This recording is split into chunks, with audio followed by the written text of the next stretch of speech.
오늘 본문을 보시면은 예수님께서 이렇게 12제자를 파송을 하십니다. 이 제자들을 어떻게 파송했는지를 보면서 오늘 크리스찬으로서 우리들도 어떻게 파송되었는지를 함께 살펴보고자 합니다. 오늘 본문은 마가복음 6장 1절부터 시작이 되는데요. 이 전반부 1절부터 6절까지도 공간복음인 마태, 마가, 누가에 다 기록이 되어 있습니다. 우리 4절과 6절을 같이 한번 교독합니다. 예수께서 그들에게 이르시되 선지자가 자기 고향과 자기 친척과 자기 집 외에서는 존경을 받지 못함이 없느니라 하시며,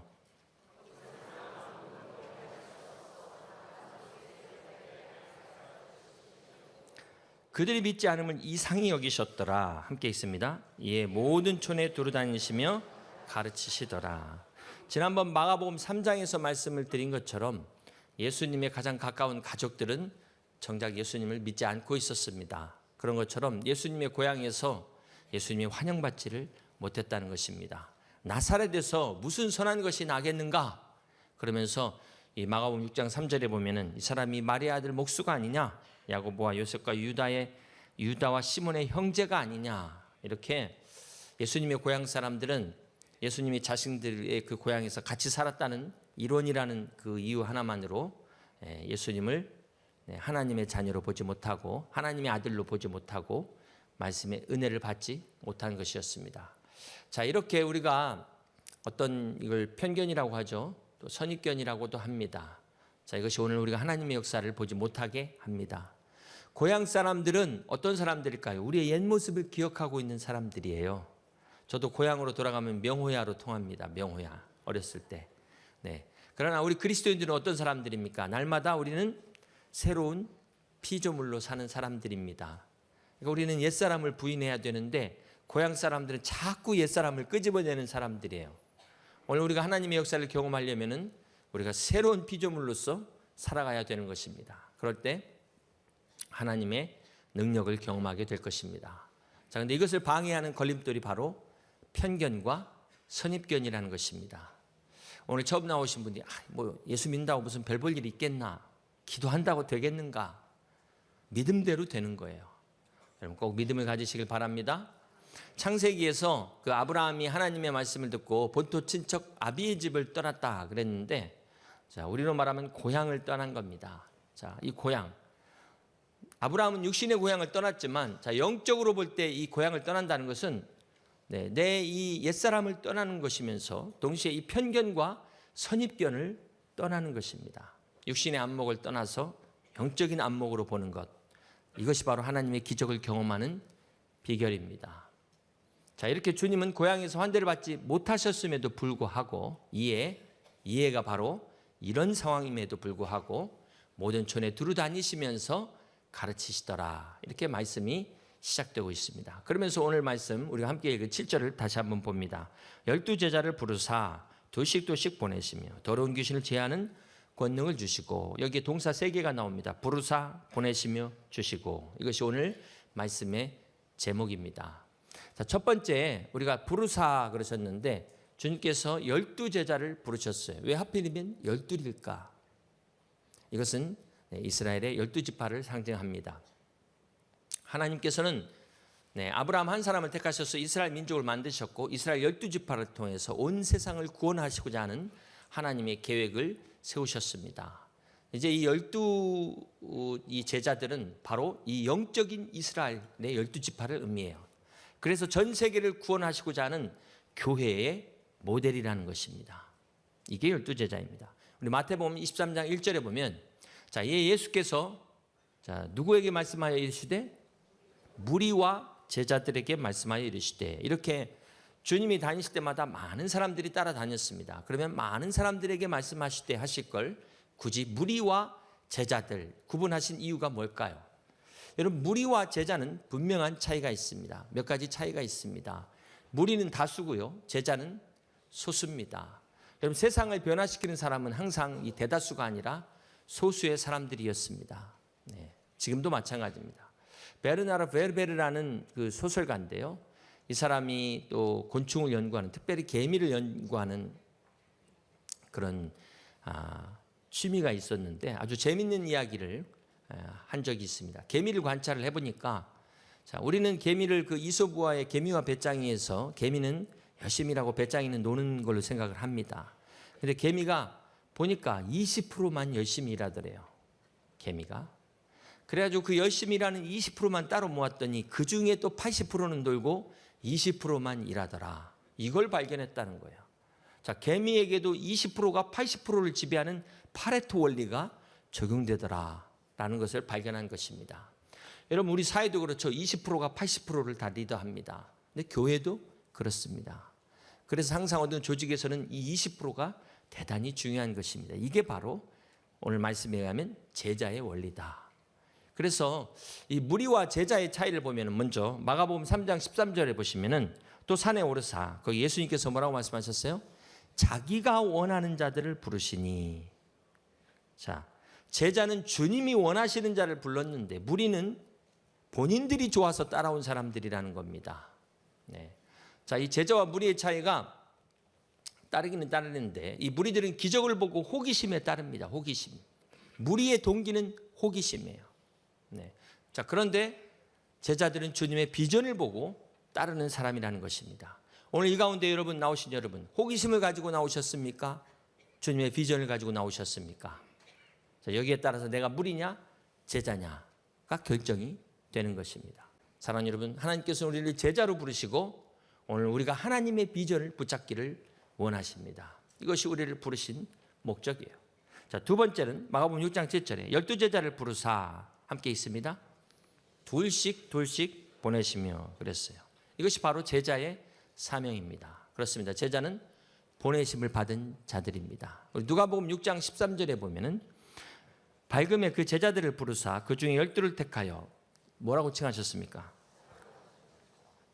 12제자를 택하시고 사도라, 사도 아포스톨로스 이렇게 불렀습니다. 네, 아포스톨로스는 보냄을 받은 자다. 우리가 이 대사들을 파송하잖아요. 각 나라로 대사들을 국가가 보낸 자들이잖아요.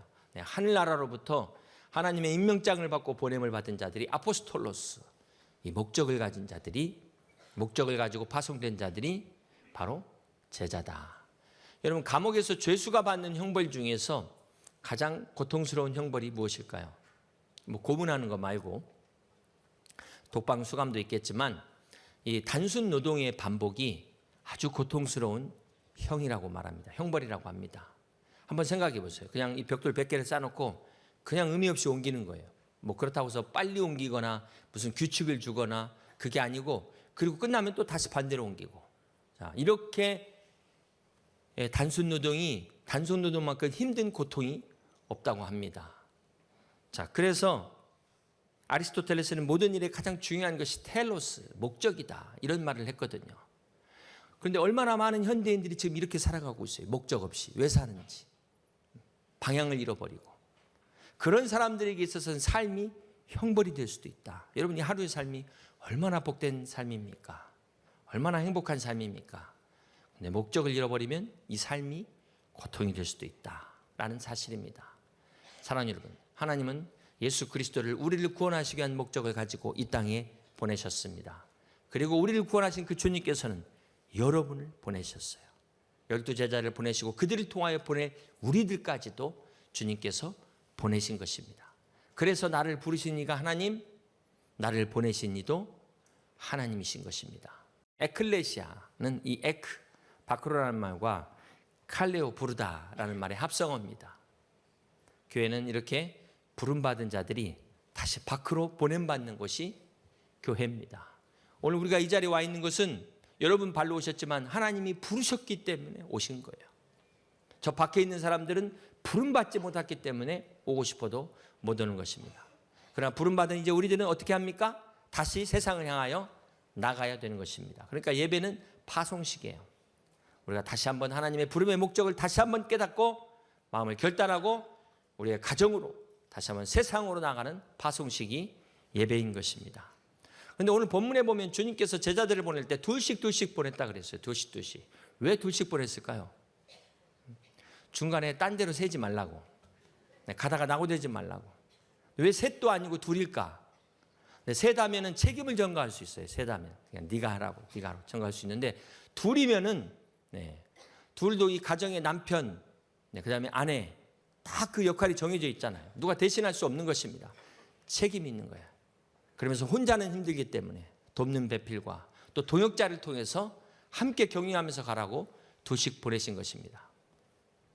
사랑하는 여러분, 주님께서 우리를 우리 각 가정에 파송하셨어요. 부모로, 자녀로, 또 형제간으로, 자매간으로 파송을 했습니다. 학교로, 때로는 직장으로, 사업터로 여러분을 파송하셨습니다. 여의도 침례교회로 주님이 파송하셨어요. 그러므로 모든 크리스찬들은 이 땅에 파송된 주님의 제자임을 기억하시기를 바랍니다. 네, 제가 파송한 것도 아니고 여러분은 더더욱이 아니고 누가요?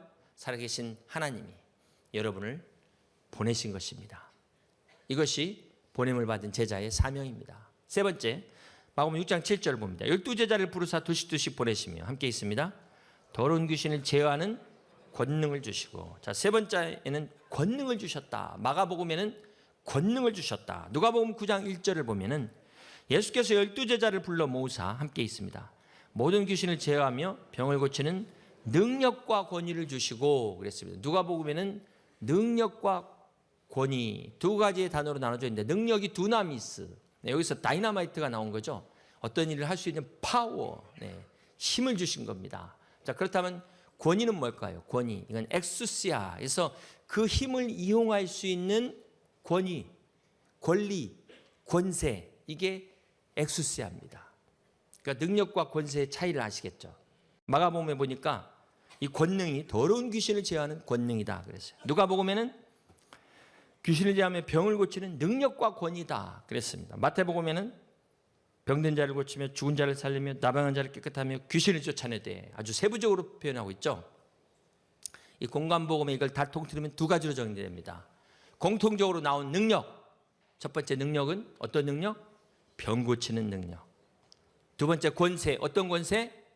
귀신을 제어하는 권세. 이것이 제자들에게 주신 능력과 권세입니다. 이것이 누구에게 준 거라고요?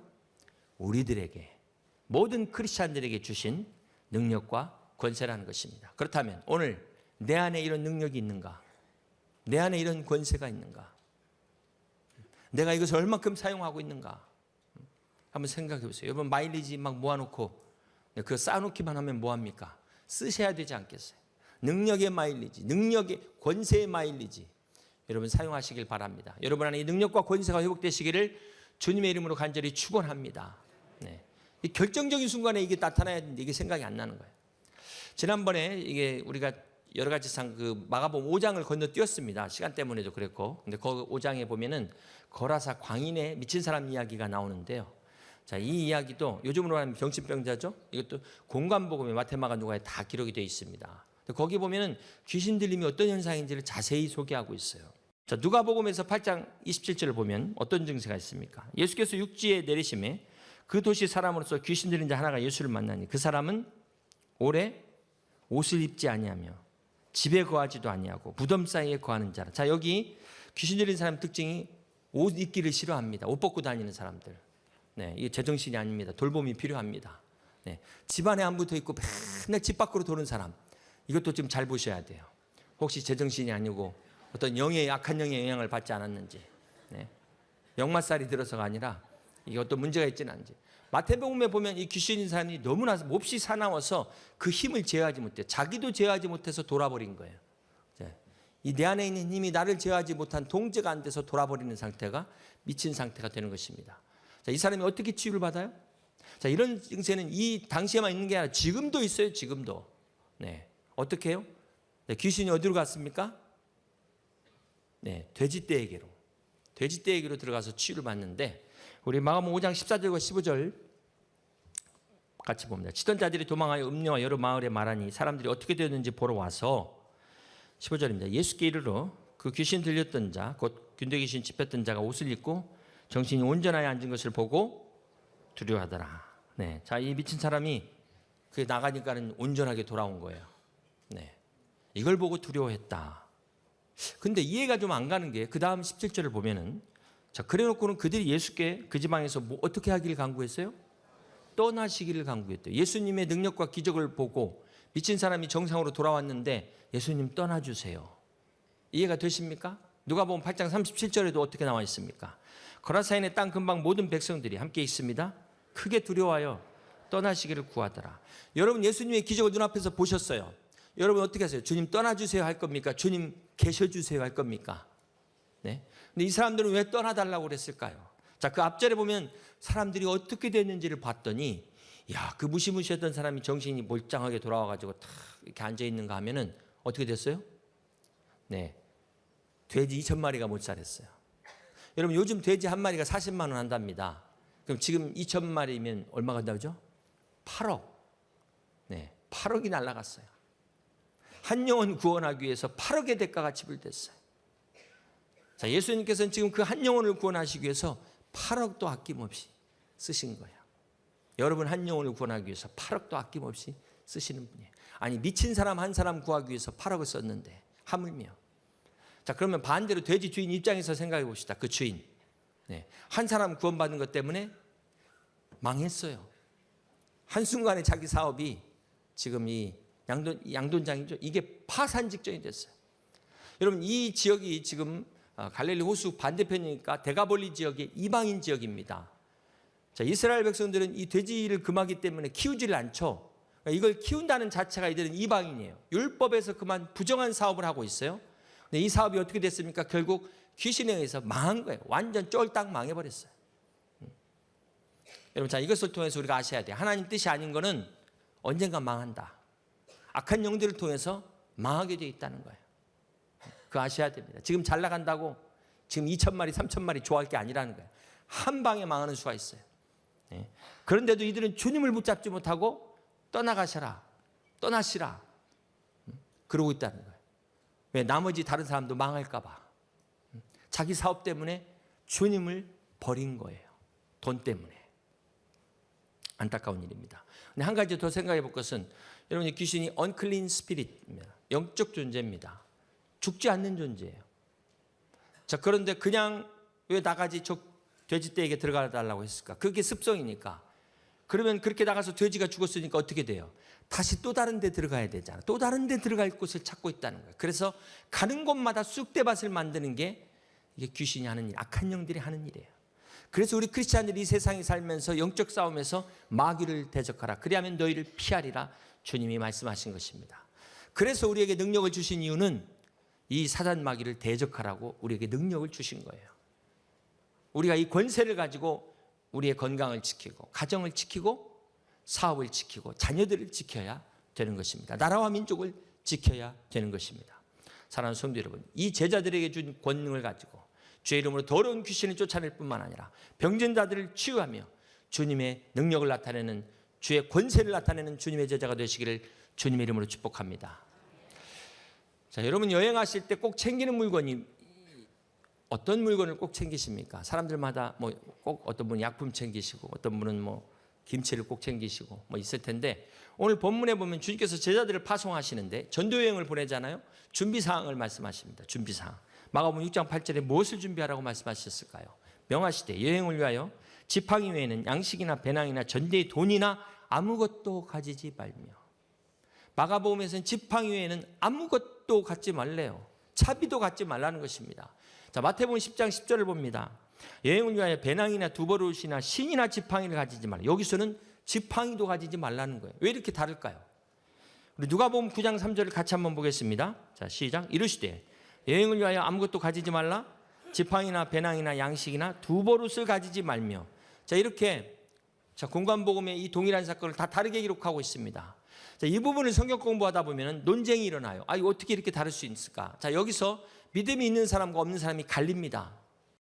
지팡이가 목자가 가질 때는 이 양떼를 보호하는 호신용이기도 하지만, 모세의 지팡이는 지도력을 상징하는, 리더십을 상징하는 지휘봉이기도 해요. 그런가 하면은 또 이 지팡이가 동으로 된 아주 고급, 권세를 상징하는 아주 고가품, 이 뇌물로도 사용되는 이 지팡이도 있었다. 이런 지팡이를 가지라는 것은 목자용의 지팡이를 가지라는 것이고, 가지지 말라는 것은 이런 복음을 전하면서 이런 선물을 받지 말라, 이런 의미가 됩니다. 마가복음에서는 신만 신고 그랬는데 마태복음에서는 신을 가지지 말라 그랬어요. 이게 신으라는 말입니까? 신지 말라는 말입니까? 아니, 전도여행 가는데 어떻게 신발을 또 벗고 갈 수가 있겠습니까? 네, 마가복음에서 말하는 실은 산달리온, 지금 샌들을 말하는 것이고, 마태복음의 실은 휘포데마 해서 좋은 신발을 말합니다. 네, 그래서 전도여행 갈 때 좋은 신발이 필요 없다. 네, 여분의 신발을 갖지 마라. 이런 의미예요. 또 두보로 또 갖지 말라는 디오키토나스는 겉옷을 말합니다. 겉옷. 여벌에 여유 있는 것을 준비하지 말라. 우리는 뭐 어떤 분들은 뭐 한 2박 3일 가는데도 막 잠옷 다 준비하고 막 종류별로 다 준비해가지고 가시는데, 주님은 그런 두보로 또 갖지 말라. 왜 그러셨을까요? 제자들이 하나님의 일을 하는데 전적으로 하나님만 의지하라는 거예요. 자, 이것은 무엇을 말할까요? 전적으로 하나님이 공급하시겠다는 겁니다. 자, 그런데 문제는 우리가 너무 철저히 준비해요. 너무 철저히. 이건 뭘 의미할까요? 믿음이 없는 거예요. 믿음이. 그래서 하나님의 역사를 경험할 기회가 없어요. 그래서 우리가 주님의 일을 할 때 너무 잘 준비하는 것도 은혜가 안 된다. 적당히 준비하셔야 하나님이 함께 하신 걸 볼 수 있어요. 그러시면서 하신 말씀이 마가복음 6장 11절에 어느 곳에서든지 너희를 영접하지 아니하고 너희 말도 듣지 않거든 거기서 나갈 때 발 아래 먼지를 떨어버려 그들에게 증거를 삼으라 그랬어요. 영접하지 않으면 먼지를 떨어버려. 이렇게 쌀쌀맞게 할 필요가 있을까?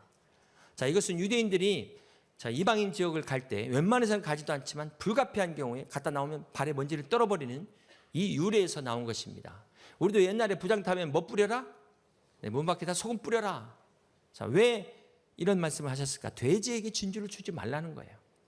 자, 이것은 지난주에 그 야이로의 딸을 죽은 딸을 살린 기적과도 일치합니다. 그 기적의 현장에 무리가 아닌 소수의 제자들만, 믿음 있는 사람들에게만 그 기적을 보이셨던 것처럼 이 복음의 축복은 가치를 깨달은 자들에게만 주시는 겁니다. 아무리 하나님이 부어주셔도 영접하지 않으면, 받아들이지 않으면 상관이 없는 거예요.